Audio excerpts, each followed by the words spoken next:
ನಿಮ್ಮ ಮಧ್ಯದಲ್ಲಿ ನಿಲ್ಲುವುದಕ್ಕೆ ದೇವರು ಕೊಟ್ಟಿದ್ದ ಕೃಪೆಗಾಗಿ ಸ್ತೋತ್ರ. ನಾನಿವತ್ತು ನಿಮ್ಮೊಂದಿಗೆ ಮಾತಾಡೋಕ್ಕೆ ಇಷ್ಟಪಡೋ ವಿಷಯ, ಮನುಷ್ಯರೊಂದಿಗೆ ವಾಸ ಮಾಡುವುದಕ್ಕೆ ಇಷ್ಟಪಡೋಣ ದೇವರು. ನಮ್ಮ ದೇವರು ಯಾರಾಣ? ಮನುಷ್ಯರೊಂದಿಗೆ ವಾಸ ಮಾಡೋಕ್ಕೆ ಇಷ್ಟಪಡುವ ದೇವರಾಣ. ಮಾಥ್ಯೂ ಚಾಪ್ಟರ್ 1ನೇ ಅಧ್ಯಾಯ 23ನೇ ವಾಕ್ಯ. ಇಗೋ, ಒಬ್ಬ ಕನ್ನಿಕೆಯು ಗರ್ಭಿಣಿಯಾಗಿ ಮಗನನ್ನ ಹಡೆಯುವಳು, ಆತನಿಗೆ ಇಮ್ಮಾನುವೇಲ್ ಎಂದು ಹೆಸರಿಡುವರು ಎಂಬುದು ದೇವರು ನಮ್ಮ ಕೂಡ ಇದ್ದಾನೆಂದು ಈ ಹೆಸರಿನ ಅರ್ಥ. Hallelujah, hallelujah. ഒരു വാക്ക് പ്രാർത്ഥന ಮಾಡೋಣ. ಎಲ್ಲರೂ ಕಣ್ಣುಗಳು ಮುಚ್ಚಿ, ದೇವರೇ ನೀನು ನನ್ನೊಂದಿಗೆ ಮಾತಾಡಬೇಕು, ನಾನು ಯಾವುದೂ ಇಲ್ಲ ಏನೂ ಇಲ್ಲ ಅಂತ ಹೇಳ್ಕೊಂಡಿರಿ.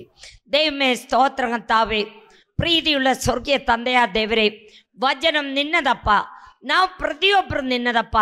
ನೀ ನಮ್ಮೊಂದಿಗೆ ವಾಸ ಮಾಡುವ ದೇವರಾಣಪ್ಪ. ನೀ ನಮ್ಮ ಹೃದಯದಲ್ಲಿ ಇದೆಯಲ್ಲಪ್ಪ, ನೀ ನಮ್ಮ ಮಧ್ಯದಲ್ಲಿ ಚಲಿಸ್ತಾ ಇದೆಯಲ್ಲಪ್ಪ, ನಮ್ಮ ಮಧ್ಯದಲ್ಲಿ ಓಡಾಡ್ತಾ ಇದೆಯಲ್ಲಪ್ಪ ದೇವರೇ.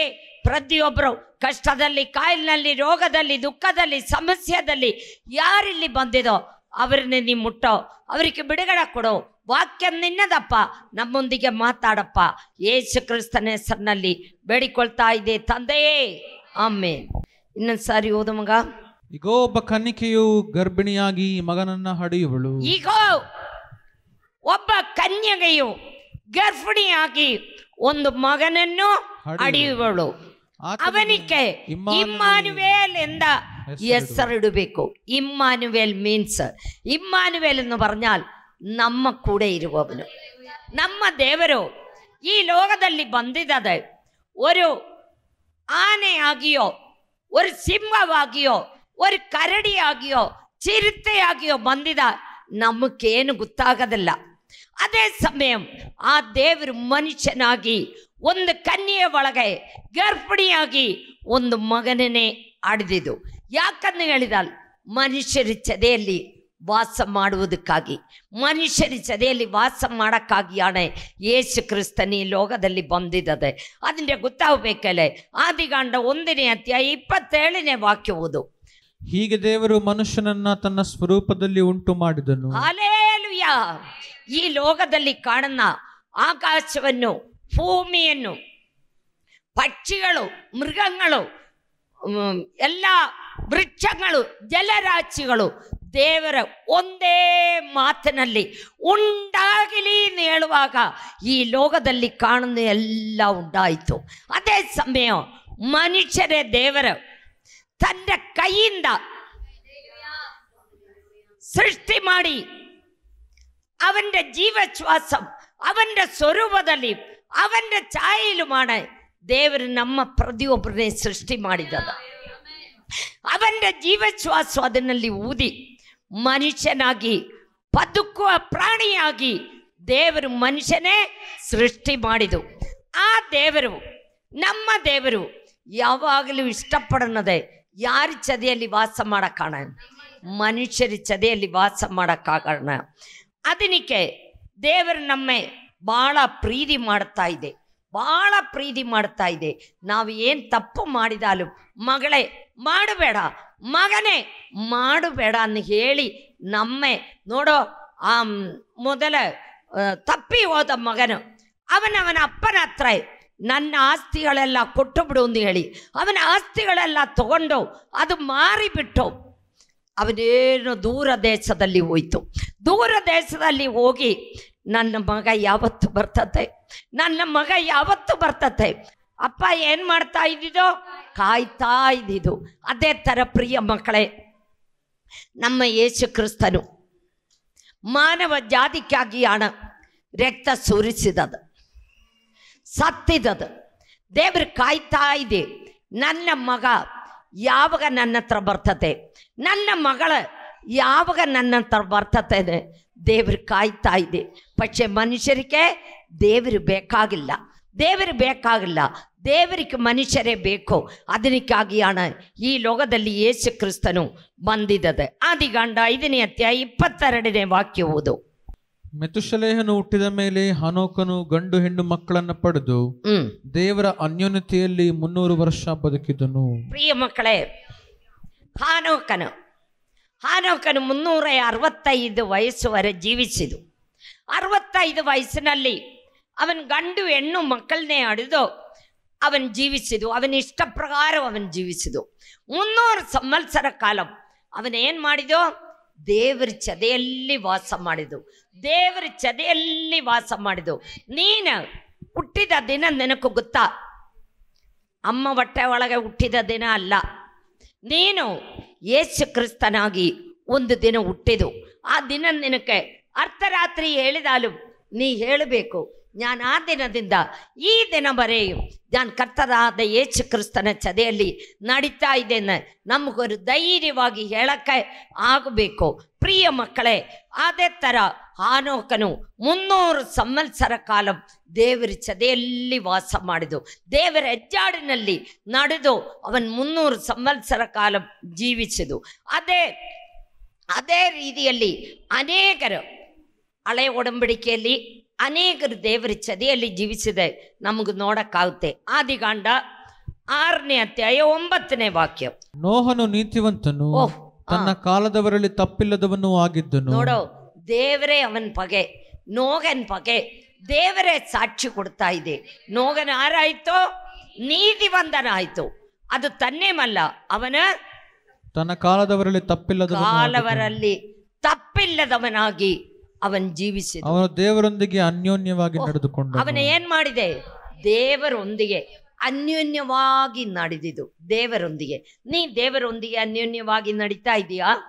ಮನುಷ್ಯರ ಮಾತು ಹೇಳಿ, ಮನುಷ್ಯರ ಹಂಗೆ ಹಿಂಗೆ ಹೇಳುವಾಗ ಎದುರ್ಕೊಂಡು ದೇವರ ಬೇಡ ದುಡ್ಡು ಬೇಡ ಅನ್ನೋ പറഞ്ഞ് ಕೂತ್ಕೋಬೇಡ. ಪ್ರಿಯ ಮಕ್ಕಳೇ, ನಾವು ದೇವರೊಂದಿಗೆ ನಡಿಬೇಕು. ನೋಗನು ಆ ಊರ ದೇಶವೆಲ್ಲ ದೇವರ ಹಾಳು ಮಾಡಕ್ಕೆ ಹೋಗ್ತಾ ಇದೆ ಎನ್ನುള്ളത് ದೇವರಿಗೆ ಗೊತ್ತಾಯಿತು.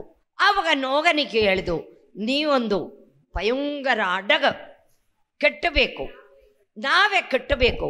ಆ ನಾವೇ ಒಳಗೆ ನೀನು ನಿನ್ನ ಕುಟುಂಬ ನಿನಗೆ ಯಾರು ಬೇಕೋ ಅವರೇ ಎಲ್ಲ ಅದರಲ್ಲಿ ಸೇರಿಸಬೇಕು. അതുപോലെ ಗಂಡು ಹೆಣ್ಣುವಾಗಿ ಪಕ್ಷಿಗಳು, ಮೃಗಗಳು, ಇഴಜಾತಿಗಳು ಏನೇನು ಬೇಕೋ ಎಲ್ಲತನ್ನೇ ಸೇರಿಸ್ಕೋಬೇಕು ಅಂತ ಹೇಳಿದು. ಅಪ್ಪ ಎಲ್ಲರೂ ಯೋಧನೆ ಮಾಡಿದು, ಓ ಇವರಿಗೇನೋ ಹುಚ್ಚಿಡಿದಿದ್ದು ಅಂತ ಯೋಧನೆ ಮಾಡಿ ಉಡನೆ ನೋಗ ಎಲ್ಲಾರೇ ಕರೆದಿದ್ದು. ಭಯಂಕರ ಮಳೆ ಬರ್ತಾ ಇದೆ, ಭಯಂಕರ ನೀರು ಬರ್ತಾ ಇದೆ, ಎಲ್ಲರೂ ಹಡಗಿನಲ್ಲಿ ಬಾ ಅಂತ ಹೇಳಿದ್ರೆ ಆರಿಕೆ ಬೇಡ. ಅದೇ ಥರ ಪ್ರಿಯ ಮಕ್ಕಳೇ, ನಾವು ನಿಮಗೆ ಹೇಳ್ತಾ ಇದೆ, ಪ್ರಿಯ ಸಹೋದರ ಸಹೋದರಿ, ಎಂದು ಯೇಸು ಕ್ರಿಸ್ತು ಬರನ ಟೈಮ್ ಹತ್ರ ಆಯಿತು. ಅವನ ಜೊತೆಯಲ್ಲಿ ನೀ ಹೋಗಬೇಕೆ, ಅವನ ಜೊತೆಯಲ್ಲಿ ನೀ ಜೀವಿಸಬೇಕೆ. ಕರ್ತನಾದ ಯೇಸು ಕ್ರಿಸ್ತನನ್ನೇ ನೀ ಸ್ವಂತ ರಕ್ಷಕನಾಗಿ ಸ್ವೀಕಾರ ಮಾಡಬೇಕು.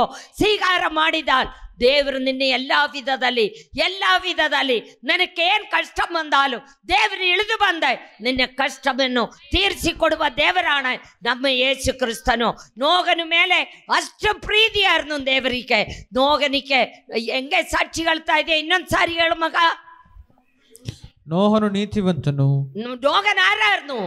ನೀತಿವಂತನಾರ್ದು. ನೀನು ನೀತಿವಂತರಾಗಿ ಜೀವಿಸಿದ ದೇವರು ನನ್ನೇ ದೇವರ ಆಶೀರ್ವಾದ ಮಾಡ್ತತೆ. ಏದ ಕಷ್ಟಗಳ ನಡುವಿಲು ನಮ್ಮೆ ರಕ್ಷಿಸುತ್ತೆ. ನೀತಿವಂತನು ತನ್ನ ಕಾಲದವರಲ್ಲಿ ತಪ್ಪಿಲ್ಲದವನು ಆಗಿದ್ದನು. ಅವನ ಕಾಲದಲ್ಲಿ ಯಾವ ತಪ್ಪು ಅವನಲ್ಲಿ ಇರೋದಿಲ್ಲ. ಯಾವ ತಪ್ಪು? ನಮ್ಮಲ್ಲಿ ಸಾವಿರಾರು ತಪ್ಪುಗಳು ಸಿಗುತ್ತೆ. ದೇವರಲ್ಲಿ ನೋಗೆಯಲ್ಲಿ ಯಾವ ತಪ್ಪು ಇರುವುದಿಲ್ಲ. ಆಮೇಲೆ ಅವನು ದೇವರೊಂದಿಗೆ ಅನ್ಯೋನ್ಯವಾಗಿ ನಡೆದುಕೊಂಡು, ಅವನ್ ದೇವರೊಂದಿಗೆ ಹೆಂಗೆ ನಡೆದಿದ್ದು? ಅನ್ಯೋನ್ಯವಾಗಿ ನಡೆದಿದ್ದು. ನೀನು ನಡೀತಾ ಇದೀಯಾ? ಹೆಂಗೆ ಅನ್ಯೋನ್ಯವಾಗಿ ನಡೆಯುವುದು? ಪ್ರಿಯ ಮಕ್ಕಳೇ, ಕರ್ತನಾದ ಯೇಸು ಕ್ರಿಸ್ತನೇ ಸ್ವಂತ ರಕ್ಷಕನಾಗಿ ಸ್ವೀಕಾರ ಮಾಡಬೇಕು. ಅವನ ಹೆಸರಿನಲ್ಲಿ ದೀಕ್ಷಾ ಸ್ನಾನ ತಗೋಬೇಕು. ದೀಕ್ಷಾ ಸ್ನಾನ ಯಾಕಂದು ಹೇಳಿದಾಲ್, ನಾನು ದೇವರಿಗೆ ಸೇರಕ, ಜಾತಿ ಬಿಟ್ಟು ಜಾತಿಗೆ ಹೋಗಕ್ಕಲ್ಲ, ಕುಲಂ ಬಿಟ್ಟು ಕುಲಕ್ಕೆ ಹೋಗಕ್ಕಲ್ಲ, ದೇವರಿಗೆ ಸೇರಕ್ಕಾಗಿ ದೀಕ್ಷಾ ಸ್ನಾನ ತಗೋಬೇಕು. ಆಮೇಲೆ ನಮಗೆ ಬೇಕಾಗುತ್ತದೆ ದೇವರ ಆತ್ಮ. ದೇವರು ಏನು ಹೇಳಿದೆ?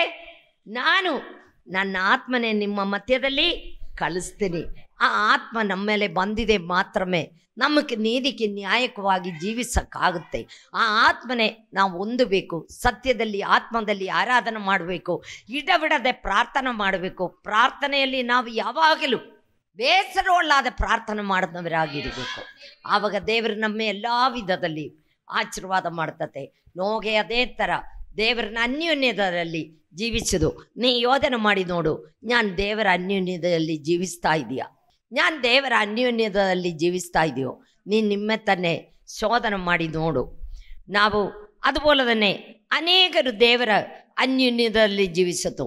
ಅಬ್ರಹಾಂ ತನ್ನ ಸ್ನೇಹಿತನಾಗಿ, ದೇವರದೇ ಸ್ನೇಹಿತನಾಗಿ ಅನ್ಯೋನ್ಯದಲ್ಲಿ ಜೀವಿಸಿದು ಅಬ್ರಹಾಂ. ಏಲಿಯಾವ ದೇವರದೇ ಅನ್ಯೋನ್ಯದಲ್ಲಿ ಜೀವಿಸಿದು. അങ്ങനെ ಅನೇಕ ವಿಶುದ್ಧന്മാർ, ಹಳೆಯ ಒಡಂಬಡಿಕೆ ವಿಶುದ್ಧന്മാർ ದೇವರ ಅನ್ಯೋನ್ಯದಲ್ಲಿ ಜೀವಿಸಿದು. ವಿಮೋಚನಕಾಂಡ 25ನೇ ಅಧ್ಯಾಯ 8ನೇ ವಾಕ್ಯ. ನಾನವರ ಮಧ್ಯದಲ್ಲಿ ವಾಸಿಸುವುದಕ್ಕೆ ನನಗೆ ಒಂದು ದೇವಸ್ಥಾನವನ್ನು ಕಟ್ಟಿಸಬೇಕು.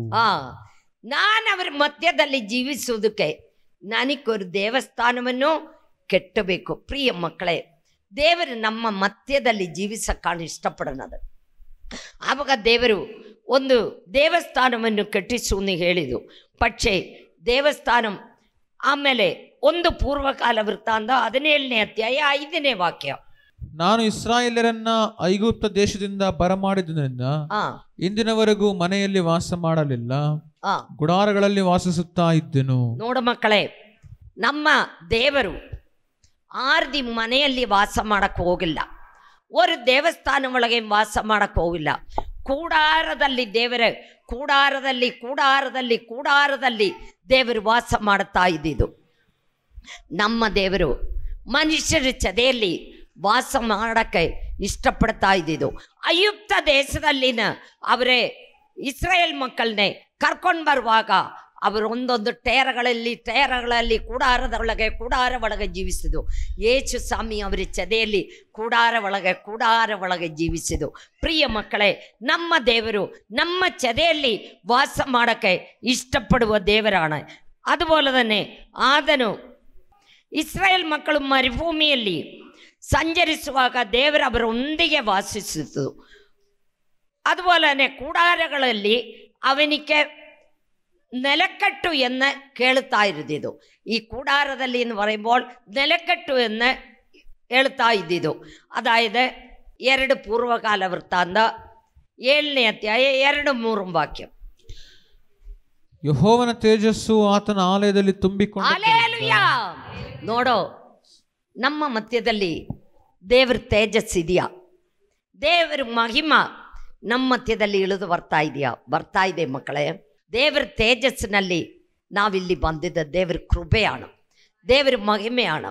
ದೇವರ ಕೂಡಾರದಲ್ಲಿ ವಾಸ ಮಾಡಿದ ಆಮೇಲೆ ಸೊಲೊಮೋನಿಗೆ ಹೇಳಿದು, ನನಗೊರು ಆಲಯ ಕಟ್ಟಬೇಕು ಅಂತ. ಸೊಲೊಮೋನರ ಆಲಯ ಕಟ್ಟಿದ್ದು. ಆಲಯ ಎಷ್ಟೋ ವರ್ಷದಿಂದ ಕಟ್ಟಿದ್ದು. ಆಲಯ ಕಟ್ಟಿದ ಆಮೇಲೆ ಮುಂದಕ್ಕೆ ಹೋದ ಮಗ. ಯೆಹೋವನ ತೇಜಸ್ಸು ಆಲಯದಲ್ಲಿ ತುಂಬಿಕೊಂಡಿತು. ಆತನ ತೇಜಸ್ಸು ಆಲಯದಲ್ಲಿ ತುಂಬಿಕೊಂಡದ್ದರಿಂದ ಯಾಜಕರು ಒಳಗೆ ಪ್ರವೇಶಿಸಲಾರದೆ ಹೋದರು. ನೋಡ, ಯಾಜಕರಿಗೆ ಅದನ್ನು ಒಳಗೆ ಹೋಗಕ್ಕೆ ಹೆದರಿಕೆ ಆಗಿಬಿಟ್ಟು, ಅಯ್ಯೋ ಇಷ್ಟು ಪ್ರಕಾಶ, ಇಷ್ಟು ಮಹಿಮೆ ಈ ಆಲಯದಲ್ಲಿ ಹೆಂಗೆ ತುಂಬಿಕೊಂಡಿದ್ದು, ಅಯ್ಯೋ ಅವರಿಗೆ ಒಳಗಡೆ ಹೋಗೋಕೆ ಹೆದರಿಕೆ ಆಗಿಬಿಟ್ಟಿದ್ದು. ಓದು ಮಗ. ಇಸ್ರಾಯೇಲ್ಯರು ಬೆಂಕಿ ಇಳಿದು ಬರುವುದನ್ನು, ಯೆಹೋವನ ತೇಜಸ್ಸು ಆಲಯದಲ್ಲಿರುವುದನ್ನು ನೋಡಿ ನೆಲಗಟ್ಟಿನ ಮೇಲೆ ಸಾಷ್ಟಾಂಗವಿರಗಿ ಆರಾಧಿಸಿ. ಹಲ್ಲೆಲೂಯಾ. ನೆಲಗಟ್ಟಿನ ಮೇಲೆ ಸಾಷ್ಟಾಂಗವಿರಗಿ ಅವರೇನ್ ಮಾಡಿದು? ಆರಾಧನೆ ಮಾಡಿದು. ನೀ ಸಾಷ್ಟಾಂಗವಿರಗಿ ಆರಾಧನೆ ಮಾಡ್ತಾ ಇದೀಯಾ? ಇಲ್ಲಿ 1-2 ಜನ ಸಾಷ್ಟಾಂಗವಿರಗಿ ಆರಾಧನೆ ಮಾಡ್ತಾ ಇದೆ. ಶರೀರ ಆತ್ಮ ಪ್ರಾಣ ಕೆಳಗೆ ಒಡೆದು ಭಾಳ ಶಕ್ತಿಯಿಂದ ಆರಾಧನೆ ಮಾಡ್ತಾ ಇದೆ. ಅದೇ ಥರ ಅವರು ಈ ಮಹಿಮೆ ಪ್ರಕಾಶ ನೋಡಿ ಅವರು ಎದುರುಕೊಂಡು ಸಾಷ್ಟಾಂಗವಿರಗಿ ಅವರ ಆರಾಧನೆ ಮಾಡಿದ್ದು. ಈ ಕಾಲದಲ್ಲಿ ಇಸ್ರಾಯೇಲ್ ಮಕ್ಕಳು ಮರುಭೂಮಿಯಲ್ಲಿ ಸಂಚರಿಸುವಾಗ ದೇವರು ಅವನೊಂದಿಗೆ ವಾಸಿಸಿತು. ಕೂಡಾರಗಳಲ್ಲಿ ಅದನ್ನೇ ನೆಲಕಟ್ಟೆಂದು ಕೇಳ್ತಾ ಇದ್ದಿದ್ದು. ಪ್ರಿಯ ಮಕ್ಕಳೇ, ಈಗ ದೇವರು ವಾಸ ಮಾಡಕ್ಕೆ ಇಷ್ಟಪಡನದೆ ನಮ್ಮ ಹೃದಯದಲ್ಲಿಯಾಣ. 1 ಕೊರಿಂಥಿ 3ನೇ ಅಧ್ಯಾಯ 16ನೇ ವಾಕ್ಯ. ನೀವು ದೇವರ ಆಲಯವಾಗಿದ್ದೀರೆಂದು ದೇವರ ಆತ್ಮನು ನಿಮ್ಮಲ್ಲಿ ವಾಸ ಮಾಡುತ್ತಾನೆಂದು ನಿಮಗೆ ಗೊತ್ತಿಲ್ಲವೋ? ಪ್ರಿಯ ಮಕ್ಕಳೇ, ದೇವರು ನನ್ನ ಪಾಪಕ್ಕಾಗಿ, ರೋಗಕ್ಕಾಗಿ, ಶಾಪಕ್ಕಾಗಿ ಶಿಲುಬೆಯಲ್ಲಿ ಯಜ್ಞವಾಗಿ ಸತ್ತು ಉಣಲ್ಪಟ್ಟು 3ನೇ ದಿನ ಎದ್ದು ಬಂದಿದ್ದ ದೇವರು ವಾಸ ಮಾಡನದೆ ನಮ್ಮ ಪ್ರತಿಯೊಬ್ಬರದಿ ಹೃದಯದಲ್ಲಿ ಆಣ. ಅವನಿಗೊಂದು ಗುಡಿ, ಮನುಷ್ಯರ ಕೈಯಾಲು ಉಂಡು ಮಾಡಿದ ಗುಡಿಯಲ್ಲಿ ದೇವರು ವಾಸ ಮಾಡಕ್ಕೆ ಇಷ್ಟಪಡೋದಿಲ್ಲ. ದೇವರು ವಾಸ ಮಾಡೋ ಗುಡಿ ನಾನು ನೀನು ಆಣ, ನಮ್ಮಲ್ಲಿ ಆಣ ದೇವರು ವಾಸ ಮಾಡಕ್ಕೆ ಇಷ್ಟಪಡನದೆ. ಪ್ರಿಯ ಮಕ್ಕಳೇ, ನೀ ಕೆಟ್ಟ ಮಾತು ಮಾತಾಡುವಾಗ ದೇವರು ನಿನ್ನಿಂದ ಏನಾಗುತ್ತೆ? ಇಳಿದು ಹೋಗುತ್ತೆ. ನೀ ಏನು ದೇವರಿಗೆ ಇಷ್ಟವಿಲ್ಲ ಪ್ರವೃತ್ತಿಯೋ ಮಾತೋ ನಿನ್ನಲ್ಲಿ ಬಂದಿದ, ದೇವರು ನಿನ್ನಲ್ಲಿ ವಾಸ ಮಾಡೋದಿಲ್ಲ. ನಾನು ನಿನಗೆ ಕೈ ಮುಗಿದು ಹೇಳ್ತಾ ಇದ್ದೆ, ದೇವರು ನಿನ್ನಲ್ಲಿ ವಾಸ ಮಾಡಬೇಕು. ನೀ ಯಾರಾಗಿ ಇರಬೇಕು? ಪರಿಶುದ್ಧರಾಗಿ ಇರಬೇಕು.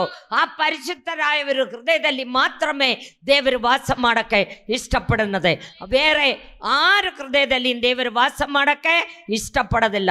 ದೇವರು ನಮ್ಮೊಂದಿಗೆ ವಾಸಿಸುವವನು ಒಂದು, ಮತ್ತು ನಮ್ಮಲ್ಲಿ ವಾಸಿಸುವವರು ಕರ್ತನು ನಮ್ಮ ಒಂದಿಗೆ ವಾಸ ಮಾಡೋದಕ್ಕೋಸ್ಕರವಾಣ. ದೇವರು ನಮ್ಮೊಂದಿಗೆ ವಾಸ ಮಾಡೋದಕ್ಕೋಸ್ಕರವಾಣ. ನಮ್ಮ ಚದೆಯಲ್ಲಿ ದೇವರು ವಾಸ ಮಾಡಕ್ಕೆ ಇಷ್ಟಪಡನದೆ. ನಿನ್ನ ಚದೆಯಲ್ಲಿ ದೇವರಿದೆಯಾ? ನಿನ್ನ ಹೃದಯದಲ್ಲಿ ದೇವರಿದೆಯಾ? ನೀ ಯೋಜನೆ ಮಾಡಿ ನೋಡು. 1 ಥೆಸಲೋನಿ 5ನೇ ಅಧ್ಯಾಯ 10ನೇ ವಾಕ್ಯ. ನಾವು ಎಚ್ಚರವಾಗಿದ್ದರೂ ಸರಿಯೇ, ನಿದ್ರೆಯಲ್ಲಿದ್ದರೂ ಸರಿಯೇ. ಮಕ್ಕಳೇ, ಕಿವಿಯಿಟ್ಟು ಕೇಳು. ನೀ ಎಚ್ಚರವಾಗಿದ್ದರೂ ಸರಿ, ನೀನು ನಿದ್ರಾವಸ್ಥೆಯಲ್ಲಿ ಇರಿದಿದ್ದರೂ ಸರಿ, ತನ್ನ ಜೊತೆಯಲ್ಲಿಯೇ ಜೀವಿಸಬೇಕೆಂದು ತನ್ನ ಜೊತೆಯಲ್ಲಿಯೇ ಜೀವಿಸಬೇಕೆಂದು. ನನ್ನ ಜೊತೆಯಲ್ಲಿ ನೀನು ನಿದ್ರೆ ಮಾಡ್ತಾ ಇದೆಯಲ್ಲೂ ದೇವರ ಆರ ಚದೆಯಲ್ಲಿ ಇದೆ, ನಮ್ಮ ಚದೆಯಲ್ಲಿ ಇದೆ. ನಾವು ಎಚ್ಚರವಾಗಿ ಲೋಕವೆಲ್ಲ ಹೋಗ್ತಾ ಇದೆಯಲ್ಲೂ ಆರು ನಮ್ಮ ಚದೆಯಲ್ಲಿ ಇದೆ, ದೇವರು ನಮ್ಮ ಚದೆಯಲ್ಲಿ ಇದೆ. ಓದು ಮಗ. ನಾವು ಆತನ ಜೊತೆಯಲ್ಲಿ ಜೀವಿಸಬೇಕೆಂದು ಆತನ ನಮಗೋಸ್ಕರ ಸತ್ತನು. ಹಲ್ಲೆಲೂಯಾ. ನಮಗೋಸ್ಕರ ಜೀವಿಸಕ್ಕಾಗಿ ಆಣ ಯೇಸು ಕ್ರಿಸ್ತನು ನಮಗಾಗಿ ಸತ್ತಿದ್ದದೆ. ನಮಗೋಸ್ಕರ ಮನುಷ್ಯರೇ ಹತ್ರ ಮಾತ್ರ ದೇವರ ಪ್ರೀತಿ ಮಾಡ್ತಾ ಇದೆ. ಆ ಪ್ರೀತಿಗೋಸ್ಕರವಾಣ ದೇವರು ನಮಗೋಸ್ಕರ, ನಮ್ಮ ಪಾಪಕ್ಕೋಸ್ಕರ, ರೋಗಕ್ಕೋಸ್ಕರ, ಶಾಪಕ್ಕೋಸ್ಕರ ಹಳೆ ಒಡಂಬಡಿಕೆ ಕಾಲದಲ್ಲಿ ಓತಿ ಹೊರಗಡೆ ಕಡ್ದ ರಕ್ತ ಸುರಿಸ್ತಾ ಇದ್ದಿದ್ದು. ಆ ರಕ್ತದಲ್ಲಿ ಬಿಡುಗಡೆ ಆಗೋದಿಲ್ಲ. ಒಂದೇ ಸಾರಿ ಪಾಪ ಇಲ್ಲದ ಒಂದು ವ್ಯಕ್ತಿ ರಕ್ತ ಸುರಿಸಬೇಕಾಯ್ತು. ಅದೇ ನನ್ನ ಕರ್ತನಾದ ಯೇಸು ಕ್ರಿಸ್ತನು. ಆ ಯೇಸು ಕ್ರಿಸ್ತನು ರಕ್ತ ಸುರಿಸುವಾಗ ಆ ರಕ್ತದಲ್ಲಿ ನಾವು ತೊಳೆಯಲ್ಪಟ್ಟಿದ್ದ ನಮ್ಮ ಪಾಪ ಪರಿಹಾರವಾಗಿ ನಿತ್ಯ ಜೀವಕ್ಕೆ ಅವಕಾಶಿಗಳಾಗುತ್ತೆ. ಆ ನಿತ್ಯ ಜೀವಕ್ಕೆ ಅವಕಾಶ ನೀ ನಿದ್ರೆ ಮಾಡಿದಾಲಿ ಸರಿ, ನೀ ಎಚ್ಚರವಾಗಿದೆಯಲ್ಲಿ ಸರಿ. ಆರು ನಿನ್ನ ಚದೆಯಲ್ಲಿ ಇರ್ತತೆ, ಯೇಸು ಸ್ವಾಮಿ ನಿನ್ನ ಚದೆಯಲ್ಲಿ ಇರ್ತತೆ, ದೇವರು ನಿನ್ನ ಚದೆಯಲ್ಲಿ ಇರ್ತತೆ. ದೇವರು ನಿನ್ನ ಚದೆಯಲ್ಲಿ ಇರಬೇಕೆ. ನೀ ಯಾರಾಗಿರ್ಬೇಕು? ದೇವ್ರ ಮಗಳಾಗಿರ್ಬೇಕು, ದೇವ್ರ ಮಗನಾಗಿರ್ಬೇಕು, ಪರಿಶುದ್ಧರಾಗಿ ನೀ ಜೀವಿಸಬೇಕು. ನೀ ಕುಣದ ಜೀವಿಸಿದ, ನೀ ದೀಕ್ಷಾ ಸ್ನಾನ ತಗೊಂಡಿದ್ದವನಾಗಿರ್ಬೋದು, ನೀ ದೇವರನ್ನೇ ಸ್ವೀಕಾರ ಮಾಡಿದವನಾಗಿರ್ಬೋದು, ಯಾವ ಪ್ರಯೋಜನವೂ ಇಲ್ಲ. ದೇವರು ನಿನ್ನ ಚದೆಯಲ್ಲಿ ಬರುವುದಿಲ್ಲ. ಅದೇ ಸಮಯ ದೇವ್ರ ಮಕ್ಕಳ ಚದೆಯಲ್ಲಿ ನೀ ನಿದ್ರೆ ಮಾಡಿನ ಟೈಮ್ನಲ್ಲಿ ದೇವರು ನಿನ್ನ ಚದೆಯಲ್ಲಿ ಇದೆ. ನೀ ಎಲ್ಲಿ ಹೋಗಿದಾಲು ನೀ ಎಚ್ಚರವಾಗಿ ಇರಿನ ಟೈಮ್ನಲ್ಲಿ ದೇವರು ನಿನ್ನ ಚದೆಯಲ್ಲಿ ಇರ್ತತೆ. ಆ ದೇವರನ್ನೇ ಆಣ ನಾವು ಆರಾಧನೆ ಮಾಡಕ್ಕೆ ಬಂದಿದ್ದದೆ. ಆರಾಧನೆಗೆ ಯೋಗ್ಯನಾಯ ഒരുവൻ എൻ്റെ യേശു മാത്രം. നമ്മുടെ കൂടെ വാസം ಮಾಡಕ್ಕೆ ഇഷ്ടപ്പെടുന്ന ದೇವರನ್ನೇ ನಾವು ಆರಾಧನೆ ಮಾಡಕ್ಕೆ ಬಂದಿದ್ದದೆ. സ്തുതിക്ക് ಯೋಗ್ಯನಾയ ഒരുവൻ എൻ്റെ യേശു മാത്രം. ಎಲ್ಲರೂ ಚಪ್ಪಾಳೆ ಹೊಡೆದು ದೇವರನ್ನೇ ಸ್ತುತಿ ಮಾಡು. ಹಲ್ಲೆಲೂಯಾ. ಯೋಹನ್ನಾನು ಬರೆದ ಸುವಾರ್ತೆ 14ನೇ ಅಧ್ಯಾಯ 3ನೇ ವಾಕ್ಯ ಓದು. ನಾನು ಹೋಗಿ ನಿಮಗೆ ಸ್ಥಳವನ್ನು ಸಿದ್ಧ ಮಾಡಿದ ಮೇಲೆ ತಿರುಗಿ ಬಂದು ನಿಮ್ಮನ್ನು ಕರಕೊಂಡು ಹೋಗಿ ನನ್ನ ಬಳಿಗೆ ಸೇರಿಸಿಕೊಳ್ಳುವೆನು. ನಮ್ಮ ಮೇಲೆ ಎಷ್ಟು ಪ್ರೀತಿ ಇದೆ ಎಂದು ನೋಡು. ಯಾಕಂದರೆ ನಾನಿರುವ ಸ್ಥಳದಲ್ಲಿ ನೀವು ಸಹ ಇರಬೇಕು. Hallelujah, hallelujah. ನಾನಿರುವ ಸ್ಥಳದಲ್ಲಿ ನಿಮ್ಮನ್ನು ಕರ್ಕೊಂಡು ಹೋಗಿ ನನ್ನ ಚದೆಯಲ್ಲಿ ಕುಂದಿರಿಸುತ್ತೆ. ನಮ್ಮ ಯೇಸು ಕ್ರಿಸ್ತನು ನೋಡೋ ಸತ್ತು ಉಣಲ್ಪಟ್ಟು 3ನೇ ದಿನ ಎದ್ದು ಬಂದಿದ್ದು. ಎದ್ದು ಬಂದು 40 ದಿನ ಎಲ್ಲರಿಗೂ ನನ್ನ ಕೈ ನೋಡು, ನನ್ನ ತಲೆ ನೋಡು, ನನ್ನ ಕಾಲು ನೋಡು, ನನ್ನ ಬೆನ್ನು ನೋಡು ಎಲ್ಲ ತೋರಿಸಿಕೊಂಡಿದ್ದು. 40 ದಿನ ಆಮೇಲೆ ಮೇಲಕ್ಕೇರಿ ಹೋಯಿತು. ಮೇಲಕ್ಕೇರಿ ಹೋಗುವಾಗ ಶಿಷ್ಯರೆಲ್ಲ ಹಿಂಗೆ ನೋಡ್ಕೊಂಡು ನಿಲ್ತಾ ಇದೆ. ಆವಾಗ ಒಂದು ದೂತನು ಇಳಿದು ಬಂದೆ. ನೀ ಯಾಕೆ ನೋಡ್ಕೊಂಡು ನಿಲ್ತೀಯ? ಯೇಸು ಹೇಗೆ ಹೋಗ್ತಾ ಇದೆಯೋ ಹಾಗೇ ತಿರುಗಿ ಬರ್ತತೆ. ತಿರುಗಿ ಅವನು ಯಾಕೆ ಮೇಲಕ್ಕೇರಿ ಹೋಯ್ತದೆ? ನಮಗೆ ಬಿಡಾರಗಳನ್ನು ಸಿದ್ಧ ಮಾಡಕ್ಕಾಗಿ. ಪ್ರಿಯ ಮಕ್ಕಳೇ, ನಿಮ್ಗೆ ಬಿಡಾರಗಳನ್ನು ಸಿದ್ಧ ಮಾಡಕ್ಕಾಗಿ ದೇವರ ಮೇಲಕ್ಕೇರಿ ಹೋಯ್ತದೆ. ನನಗೆ ನಿನಕ ವಾಸ ಮಾಡಕ್ಕೆ ಬಿಡಾರಗಳನ್ನು ಸಿದ್ಧ ಮಾಡಿ ಮೇಲಕ್ಕೇರಿ ಹೋಯ್ತೆ. ಬಿಡಾರಗಳನ್ನು ಸಿದ್ಧ ಮಾಡಿ ಅವನ್ ಬೇಗನೆ ಬಂದು ನಮ್ಮನ್ನು ಏನ್ ಮಾಡ್ತಾ ಇದ್ದಿ? ಕರ್ಕೊಂಡು ಹೋಗಿ ನೀ ಕೆಳಗೆ ಕುತ್ಕೋ, ನಾನು ಮೇಲೆ ಸಿಂಹಾಸನ ಒಳಗ ಕುಂದಿರ್ತೀನಿ ಹೇಳುವ ದೇವರಲ್ಲ ನಮ್ಮ ದೇವರು. ಅವನ ಚದೆಯಲ್ಲಿ, ಆ ತಂದೆ ಚದೆಯಲ್ಲಿ ಯೇಸು ಕ್ರಿಸ್ತನ ಹೇಗೆ ಕುಂದಿರ್ತಾ ಇದೆಯೋ ಆ ಯೇಸು ಕ್ರಿಸ್ತನ ಚದೆಯಲ್ಲಿ ನಮ್ಮ ಪ್ರತಿಯೊಬ್ಬರನ್ನ ಏನ್ ಮಾಡ್ತತೆ? ಕುಂದಿರಿಸುತ್ತೆ. ಬೇಗ ಮಕ್ಕಳೇ, ಅದನ್ನುಳ್ಳ ಟೈಮ್ ಹತ್ರ ಆಯಿತು. ಅದನ್ನುಳ್ಳ ಟೈಮ್ ಹತ್ರ ಆಯಿತು. ಅದಕ್ಕೆ ನಿಮ್ಗೆ ನಾನು ಹೇಳ್ತಾ ಇದೆ, ಯೇಸುವಿನೇ ಸ್ವಂತ ರಕ್ಷಕನಾಗಿ ಸ್ವೀಕಾರ ಮಾಡು, ಯೇಸುವಿನೇ ನಿನ್ನ ಹೃದಯದಲ್ಲಿ ಸ್ವೀಕಾರ ಮಾಡು ಎಂದು ಹೇಳಿದಾಲ್ ಆರಿಗೂ ಯೇಸುವಿನೇ ಬೇಡ, ಯೇಸುವಿನೇ ಬೇಡ. ನಿನಗೆ ನಿತ್ಯ ರಾಜ್ಯ ಬೇಕಾ? ಸ್ವರ್ಗ ರಾಜ್ಯ ಬೇಕಾ?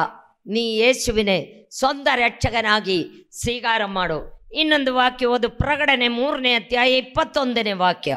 ನಾವು ಜಯ ಹೊಂದಿ ನನ್ನ ತಂದೆಯೊಡನೆ ಸಿಂಹಾಸನದಲ್ಲಿ ಕೂತುಕೊಂಡೆನು. ನಾವು ಜಯ ಹೊಂದಿ ತನ್ನ ತಂದೆಯೊಡನೆ ಸಿಂಹಾಸನದಲ್ಲಿ ಕೂತ್ಕೊಂಡಿದ್ದೇನೆ. ಹಾಗೆ ಜಯ ಹೊಂದುವವನನ್ನು ನನ್ನೊಡನೆ ಸಿಂಹಾಸನದಲ್ಲಿ ಕೂತುಕೊಳ್ಳುವಂತೆ ಮಾಡುವೆನು. ನನ್ನೊಳಗೆ ಸಿಂಹಾಸನ ಒಳಗೆ ಕೂತುಕೊಳ್ಳುವುದಕ್ಕೆ ಮಾಡುವವನು. ಹಲ್ಲೆಲೂಯಾ. ಪ್ರಿಯ ಮಕ್ಕಳೇ, ಇದು ಸುಳ್ಳು ಮಾತಲ್ಲ, ಸುಳ್ಳು ಮಾತಲ್ಲ. ನಾವು ಯೇಸುವಿನೇ ಸ್ವಂತ ರಕ್ಷಕನಾಗಿ ಸ್ವೀಕಾರ ಮಾಡಿದ ದಿನದಿಂದ ನಾವು ಓಡ್ತಾ ಇದೆ. ಎಲ್ಲಿಗೆ ಓಡ್ತಾ ಇದ್ದೀವಿ? ಪರಲೋಕ, ನಿತ್ಯ ರಾಜ್ಯಕ್ಕೆ, ನಿತ್ಯ ಜೀವಕ್ಕೆ ಹೋಗಕ್ಕೆ ನಾವು ಓಡ್ತಾ ಇದ್ದೀವಿ. ನಾವು ಓಡಿ ಯಾರು ಗೆಲ್ಲುತ್ತಾ ಇದೆಯೋ ಅವರೇ ಏನ್ ಮಾಡ್ತತೆ? ದೇವರೊಂದಿ. ಓದ ಮಗ ಇನ್ನೊಂದು ಸಾರಿ ಅದ. ಜಯ ಹೊಂದುವವನನ್ನ ನನ್ನೊಡನೆ ಸಿಂಹಾಸನದಲ್ಲಿ ಮಾಡುವೆನು. ಸೋತಿದವರೇ ಅಲ್ಲ, ಸೋತಿದವರೇ ಅಲ್ಲ. ಅಯ್ಯೋ, ನಾನಿಂದ ದೀಕ್ಷಾಸ್ನಾನ ತಗೊಂಡಿದ್ದು, ನಾನು ದೇವರ ಚರ್ಚಿನಲ್ಲಿ ಹೋಗ್ತಾ ಇದ್ದಿದ್ದು, ದೇವರೇ ನನ್ನೇ ಕರ್ಕೊಂಡು ಹೋಗುದು ಹೇಳಿದ ಕರ್ಕೊಂಡು ಹೋಗೋದಲ್ಲ. ಒಂದು ರಾಜನ ಮದುವೆಗೆ ಅನೇಕರ ಬಂದಿದ್ದು, ಮದುವೆ ಇಲ್ಲದೆ ರಾಜನೆಲ್ಲ ಕಡೆ ಹಿಂಗೆ ನೋಡ್ತಾ ಇದ್ದಿದ್ದು. ನೋಡುವಾಗ ಒಬ್ಬನ್ ರಾಜನ್ ಕೊಟ್ಟಿದ್ದ ಬಟ್ಟೆ ಇಲ್ಲದ ಕುಂದಿರ್ತಾ ಇದೆ. ಉಡನೆ ಅವನಿಗೆ ಹೇಳಿದು, ಅವನ ಕೈಯಂಗಾಲು ಕಟ್ಟಿ ಅವನ ಎಲ್ಲಿ ದಬ್ಬುನು ಹೇಳಿದು?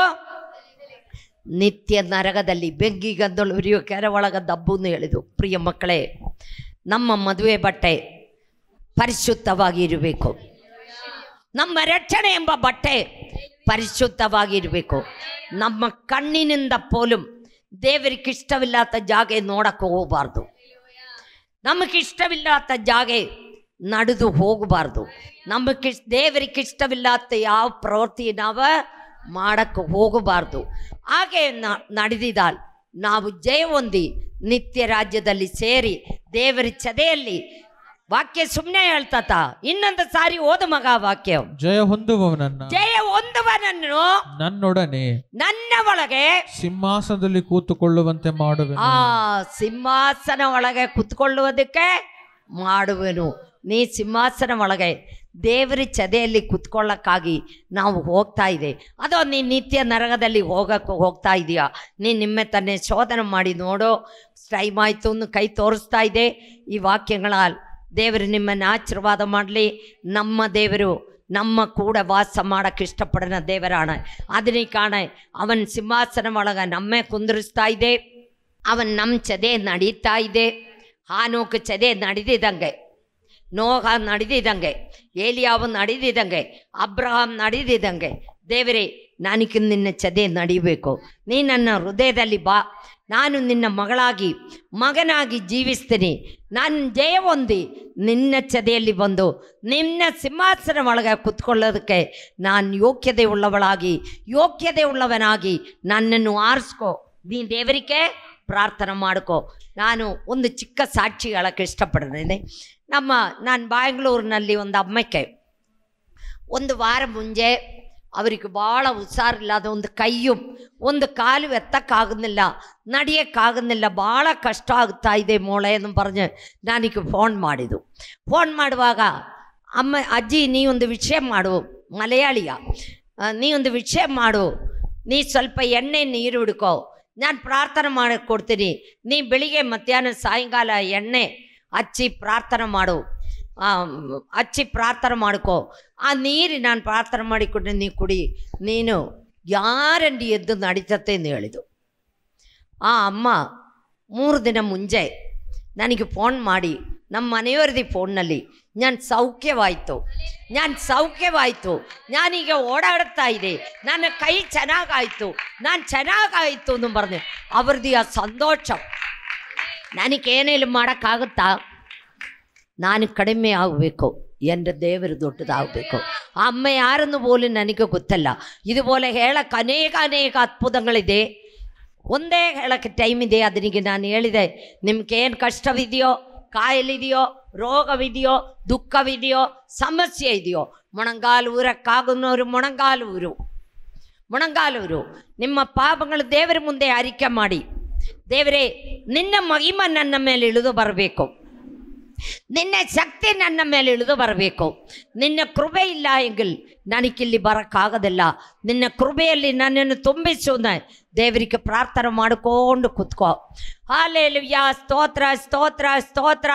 ಪ್ರೀತಿಯುಳ್ಳ ಸ್ವರ್ಗೀಯ ತಂದೆಯ ದೇವರೇ, ಅಪ್ಪ, ನೀ ನಮ್ಮ ಪ್ರತಿಯೊಬ್ಬರನ್ನೇ ಆಶೀರ್ವದಿಸಪ್ಪ.